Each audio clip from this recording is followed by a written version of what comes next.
अच्छा, क्लास सभिनि खां पहिरियों त हे क्वेश्चन नंबर 1 असां सॉल्व कयो, जेको मां तव्हांखे एग्ज़ाम्पल 3 में सॉल्व करे ॾेखारियो, ठीकु आहे। उन जो पहिरियों त असां जवाबु चेक कयूं, पोइ तव्हांखे मां ॿुधायां थो तव्हांखे हाणे छा करिणो आहे फर्दर।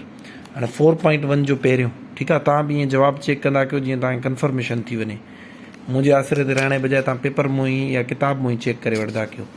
हाणे हे आहे 4.1 जो पहिरियों ॾिसी सघो था 12 रुपया, ठीकु आहे। इन जो मतिलबु असां बिल्कुलु सही सॉल्व कयो आहे। हाणे अचूं था पिया त पहिरियों तव्हां क्वेश्चन नंबर 2 जी स्टेटमेंट ठाहे ॾेखारींदो। हाणे इनखे तव्हां सॉल्व न कंदो, छो जो हिन में 10 ई आयल आहे। तव्हांखे थोरी देरि जे लाइ मां इहा रिआयत ॾियां थो, ठीकु आहे।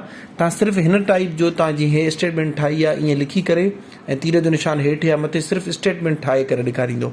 उनखां पोइ क्वेश्चन नंबर 5 तव्हां सॉल्व करे ॾेखारींदो, ठीकु आहे। सो हाणे तव्हांजो टास्क आहे क्वेश्चन नंबर 2 जी सिर्फ़ु स्टेटमेंट ठाहियो ऐं क्वेश्चन नंबर 5 पोइ जेको आहे कंप्लीटली सॉल्व कयो। जॾहिं तव्हां हिन जी स्टेटमेंट ठाहे वेंदो न, पोइ हिन जी स्टेटमेंट बि तव्हांखे ठाहिणु सवली लॻंदी ऐं पोइ तव्हां कैलकुलेशन बि करे वेंदो, ठीकु आहे। सो हाणे तव्हांजी इहा प्रैक्टिस वर्क आहे। हे 2 जेके आहिनि इहे मूंखे जीअं ॿुधायोमांव इन तरीक़े सां सॉल्व करे ॾेखारियो, पोइ असां जेको आहे सो बाक़ी तव्हांजो होमवर्क हूंदो।